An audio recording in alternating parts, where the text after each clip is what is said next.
అందరికీ నమస్కారం అండి. స్వాగతం, సుస్వాగతం మన ఛానల్‌కి. ఈరోజు వీడియోలో 2026 సంవత్సరములో జూలై నెలలో తొలి ఏకాదశి పండగ ఏ రోజున వచ్చింది? ఏకాదశి, ద్వాదశి తిథి యొక్క గడియలు ప్రారంభం మరియు ముగింపు సమయాలు ఏమిటి? నైవేద్యంగా ఏమి నివేదించాలి? ఉపవాసం ఏ రోజున చేయాలి? ఉపవాస విరమణ సమయం ఎప్పుడు? పూజ చేసుకోవటానికి శుభ సమయాలు ఎప్పుడు? అలాగే తొలి ఏకాదశి విశిష్టత ఏమిటి? ఈ రోజున ఏమి చేయాలి? ఏమి పఠించాలి? ఇలా మొదలగు అంశాల గురించి క్షుణ్ణంగా ఇప్పుడు ఈ వీడియో ద్వారా తెలుసుకుందామండి. వీడియోని స్కిప్ చేయకుండా చూడడానికి ప్రయత్నం చేయండి. ఆషాఢ మాసపు శుక్లపక్ష ఏకాదశి నాడు విష్ణుమూర్తి పాలకడిలిపై యోగ నిద్రలోకి వెళ్లే సందర్భాన్ని తొలి ఏకాదశిగా పరిగణిస్తారు.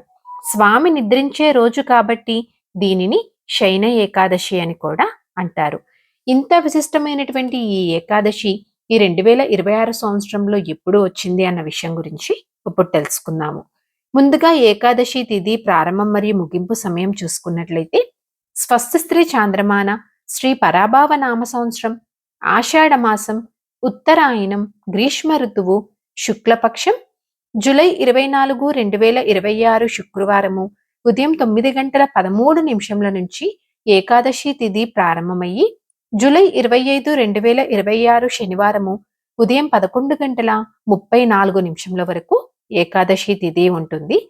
పంచాంగ ప్రకారం చూసుకున్నట్లయితే మనము ఏ వ్రతాలు కానీ ఏ పండగలు చేసుకున్నా సూర్యోదయానికి ఏ తిథి అయితే ఉంటుందో ఆ తిథి ప్రకారమే చేసుకుంటాం కనుక ఆ విధంగా చూసుకుంటే ఈ సంవత్సరము తొలి ఏకాదశిని నిర్వహించుకోవాల్సినటువంటి తేదీ 2026 జూలై 25 శనివారం రోజున ఆచరించాలి. ఈ రోజు నక్షత్రం జ్యేష్ఠ జూలై 24 తెల్లవారుజామున 4:36 నుంచి జూలై 26 ఉదయం 7:34 వరకు ఉంటుంది.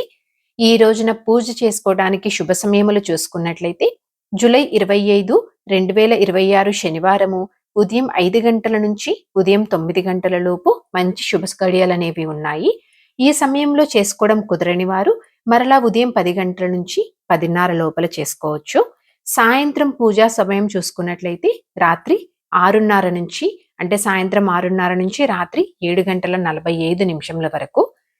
ద్వాదశి గడియల యొక్క ప్రారంభం మరియు ముగింపు సమయం చూసుకుంటే జూలై 25, 2026 శనివారం రోజున ఉదయం 11:34 ప్రారంభమయ్యి జూలై 26, 2026 ఆదివారం రోజున ఉదయం 7:34 వరకు ద్వాదశి గడియలనేవి ఉంటాయి.